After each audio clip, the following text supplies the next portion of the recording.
Hello नमस्कार आदाब। मैं हूं अनूप दास और मेरे साथ है पीयूष रस्तोगी। और आज हम इस वीडियो में बात करेंगे चैंपियंस ट्रॉफी में मैचेस जो खेले जा रहे हैं उसके बारे में। तो सबसे पहले बात कर लेते हैं कल खेले गए मैच में, जो कि पाकिस्तान और न्यूजीलैंड के बीच था। ये कराची में खेला गया था। तो पीयूष जी, क्या लगता है कहाँ चूक हुई पाकिस्तान से? पाकिस्तान से चूक तो खैर बहुत जगह हुई है, लेकिन वैसे देखा जाए तो सबसे बड़ी चूक थी जो उन्होंने पावर प्ले का पूरा इस्तेमाल नहीं किया। 10 ओवर में 22 रन, 2 विकेट, और जब आप 320 चेस कर रहे हो तो आप मैच वहां हार चुके थे। कोई बहुत बढ़िया चमत्कार या आपके मिडिल ऑर्डर बैट्समैन की एक्स्ट्रा ऑर्डिनरी परफॉर्मेंस थी जो वहां से निकाल सकती थी, वरना 320 चेस करते हुए जब आपका नेट रन रेट हर ओवर के साथ बढ़ता ही गया, पूरे 50 ओवर में एक बार भी पाकिस्तान ने नेट रन रेट नीचे नहीं आया। सही बात। हर ओवर के साथ वो बढ़ाते पीयूष जी, कहीं आपको लगता नहीं जो टॉस के बाद जो इन लोगों ने पाकिस्तान टॉस जीती, उसके बाद जो उनका डिसीजन था वो कहाँ तक लगता है? टॉस का डिसीजन मतलब होता है आम आदमी सब की समझ से बाहर। पाकिस्तान की कंडीशन, पाकिस्तान का होम ग्राउंड, पाकिस्तान के को और कराची जैसी पिच, बिल्कुल। तो जब उस पिच पे रन बनते हैं तो पाकिस्तान के पास बेस्ट चांस ये था कि वो पहले बैटिंग करके न्यूजीलैंड को टारगेट देके चोक करे। उन्होंने वो नहीं किया। न्यूजीलैंड को अलाउ किया। आप अपना होम ग्राउंड एडवांटेज तो उठाओ जब आपको पता है कि भैया आप बैट्समैन खिला रहे हो। आपने स्पेशलाइज स्पिनर इसलिए नहीं रखा कि हमें ऑलराउंडर चाहिए। बिल्कुल बिल्कुल। मैं उसी बात पे आ रहा था कि जो इन लोगों ने बॉलिंग जो इन लोगों ने की, ओवरऑल बॉलिंग के बारे में आप कैसे कहेंगे कि मतलब कितना सही रहा? एक तो स्पिनर इन लोगों ने फुल टाइम स्पिनर नहीं खेलेंगे। बॉलिंग का ना पाकिस्तान का पिछले कुछ सालों से, ये इस मैच की बात नहीं है, सिर्फ ब्लंडर ही है। पाकिस्तान ऐसा देश था जिसने दुनिया को एक से एक बॉलर दिए, और आज की डेट में उनकी बॉलिंग उनके लिए शर्म की बात बन गई। हारिस रऊफ, शाहीन अफरीदी, नसीम शाह, ये सारे बॉलर्स जो ये T20 वाले हैं, आप इनसे एक्सपेक्ट ही नहीं कर सकते कि ये 6 की 6 बॉल हार्ड लेंथ डाल सके। बैट्समैन को भी पता होता है सामने वाली टीम के कि ये 3 बॉल चैनल में डालेंगे तो 3 बॉल अपने आप लेग या ऑफ में मारने के लिए कट या फिर स्क्वायर लेग पर मारने के लिए फ्लिक शॉट देंगे। तो इस चक्कर में इनकी बॉलिंग के लिए ब्लंडर है। और दूसरा सबसे बड़ी चीज, आप अपने होम ग्राउंड पे खेल रहे हो, एशियन पिचेस हैं। एशियन पिचेस में बॉल कटता है। आप उसमें आपने एक स्पिनर रखा है स्पेशलाइज। कल के मैच में अगर आप देखेंगे ना, मतलब शुरू में सही चल रहा था, 3 विकेट मिल गए थे। उसके बाद डेथ ओवर में आते आते इनका क्या हो रहा है? मतलब इतना रन जा रहा है। मतलब आपका अगर 10 लास्ट के जो 10 ओवर है उसमें आप रन देखेंगे तो कितने रन जा रहे हैं? 100 के ऊपर रन चले आ रहे हैं। कल के मैच में देखिए, जब इनको 3 विकेट मिले वहां पे कैप्टनसी का फ्लॉ है। उन्होंने उसके बाद अटैकिंग क्रिकेट खेला ही नहीं। फील्ड पोजीशन ऐसी थी जहां पे न्यूजीलैंड को उन्होंने सिंगल डबल अलाउ किए। तो उसके बाद जब आपका विल यंग और टॉम लेथन की पार्टनरशिप बनी, उन्होंने मैच वहां से वन साइडेड कर दिया, क्योंकि वहां पे Rizwan as a captain should have taken charge कि यार अब 3 विकेट गिर गए, इनको यहीं दबा दें।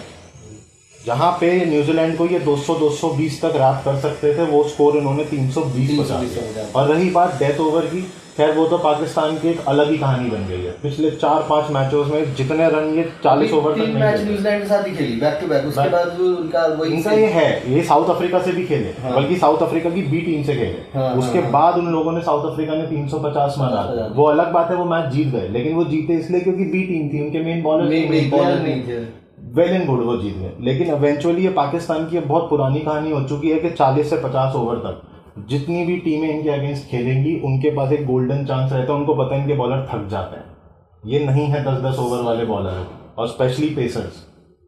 बात अभी आपने कैप्टनसी की, मतलब कैप्टनशिप सही गई, तो आपको क्या लगता है जैसे पाकिस्तान ने इस बार बैटिंग ऑर्डर को चेंज किया, वो जो एक्सपेरिमेंट था, क्या वो जरूरत थी उस एक्सपेरिमेंट की या फिर कितना? देखिए, जरूरत की बात यह है कि फकर जमान इंजर्ड था, ठीक है। वो मान सकते हैं कि वो एक ऊपर वाले का वो हो गया कि भाई बैड लक है कि फकर जमान आपका मेन स्ट्राइकिंग प्लेयर इंजर्ड हो गया। लेकिन जब वो इंजर्ड हुआ तो कोई लॉजिक नहीं बनता साउथ शकील को ओपन करवाने का। रिजवान ने इतने साल as an opening player Rizwan और बाबर खेले हैं। He should have taken charge किया, नई बॉल मुझे खेलनी आती है, मैं खेलूंगा। साउथ शकील को ओपन करवाना कोई लॉजिक नहीं। फकर जमान आपका इंजर्ड है, उसमें आप उसको 2 डाउन भेज रहे हो जहां पे सिंगल डबल की जरूरत है, वो भाग नहीं पा रहा है, वो स्लो स्पिन। और न्यूजीलैंड ने वही पकड़ लिया कि उसको बॉल भी वैसी दे रही है, न्यूजीलैंड आप उसको पैर चलाने का। मिचेल सैंटनर ने बहुत स्मार्ट कैप्टनसी करी वहां पे। उसको पता था कि फकर जमान को अगर हम स्लो फ्लाइटेड आगे की तरफ थोड़ा उसको बढ़ाने के लिए बॉल देंगे, उसके पैर नहीं चल रहे हैं। उसने अपने आप को नहीं लाया, वो किसी पेसर को नहीं लाया उसके सामने, क्योंकि उसको पता है उसके बैट के पास बॉल आएगी वो मार देगा। वो बहुत सॉलिड हिटर है बॉल का।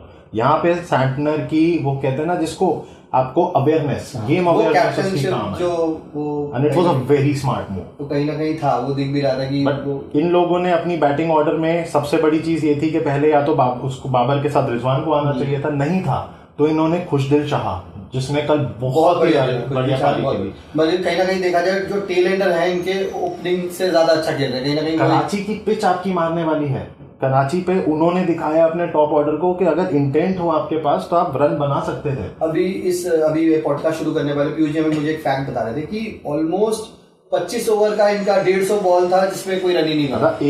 143 डॉट बॉलें खेली हैं 300 में से, और बची कुची बॉलों में 157 बॉलों में पाकिस्तान ने 260 बना दिए।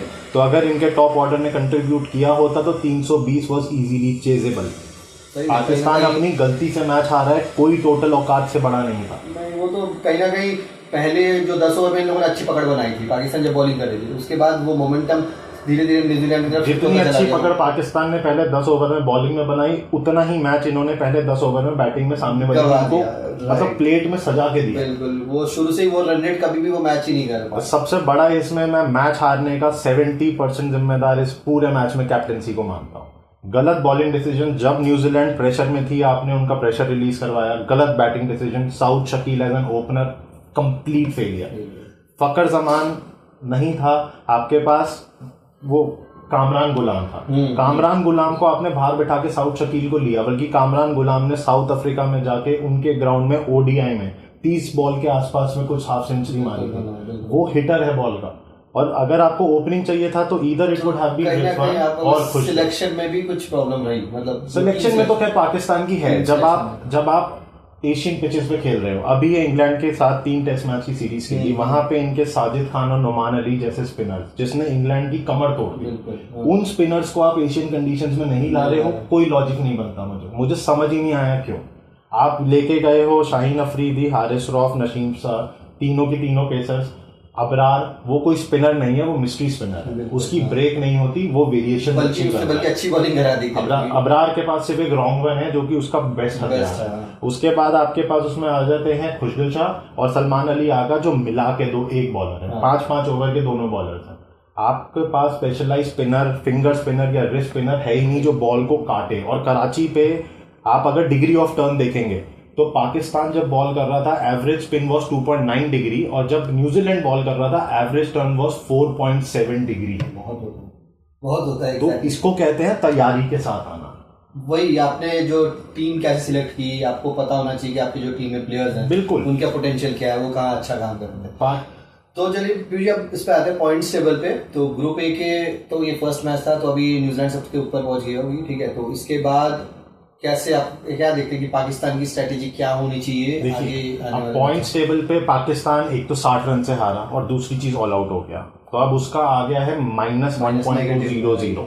अब इंडिया बांग्लादेश का जो आज मैच है उसमें इंडिया जीत जाता है। अगर बांग्लादेश हमें अपसेट नहीं देती और इंडिया जीत जाता है तो पाकिस्तान वर्सेस इंडिया के मैच में पाकिस्तान दुगने प्रेशर में होगा। ना ही सिर्फ इंडिया को हराना है पर उनको अपना नेट रन रेट के लिए भी लड़ना है, क्योंकि 2-2 विन्स पे फिर नेट रन रेट ही काम आएगा।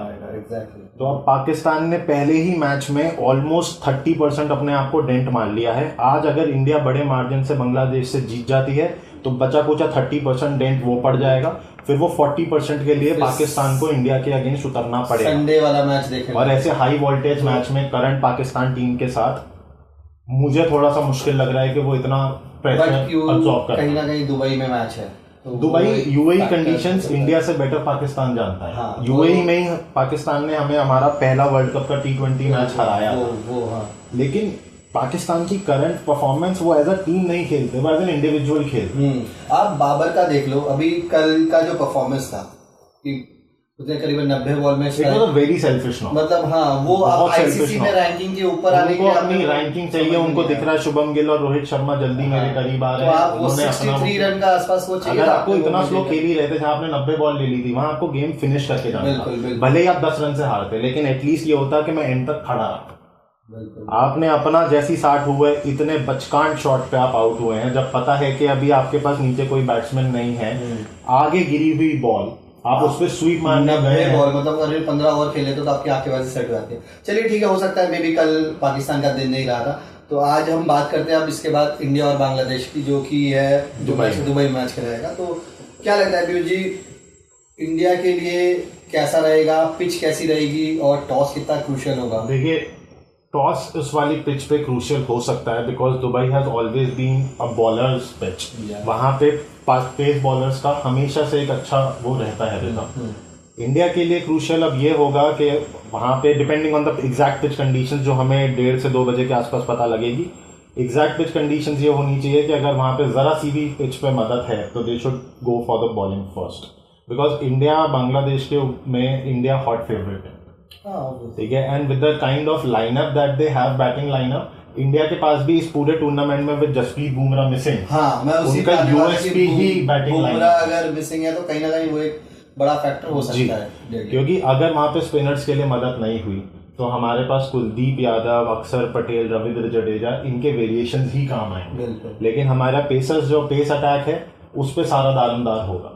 तो क्या लगता है इंडिया के जो प्लेइंग 11 कौन कौन हो सकते हैं? देखिए, प्लेइंग 11 उनकी ऑलमोस्ट वही रही थी जो इंग्लैंड के अगेंस्ट खेली थी, जिसमें रोहित शर्मा, शुभम गिल ओपनर आ गए, विराट कोहली, श्रेयस अय्यर, आपका ये अक्षर पटेल, केएल राहुल, हार्दिक पांड्या, और उसके बाद आपके नीचे आ गए जडेजा, कुलदीप यादव। पहले मैच में मुझे लग रहा है मोहम्मद शामी और अर्शदीप सिंह के साथ ये जाएंगे। अगर अर्शदीप और हर्षित राणा में से कोई एक हो सकता है, पर मुझे लग रहा है मोहम्मद शामी तो रहेगा टीम में because of his experience over there, and Arshdeep और हर्षित राणा में से एक होता है। मेरी प्रेफरेंस अर्शदीप इसलिए है क्योंकि उसके पास पेस भले उतनी नहीं है, लेकिन वो बॉल दोनों तरफ से वो है, वो और दुबई नए बॉल से दुबई की पिच पे बॉल हिलती है। अगर बॉलर्स के लिए मदद है तो दुबई की पिच पे बॉल बहुत अच्छी होगी।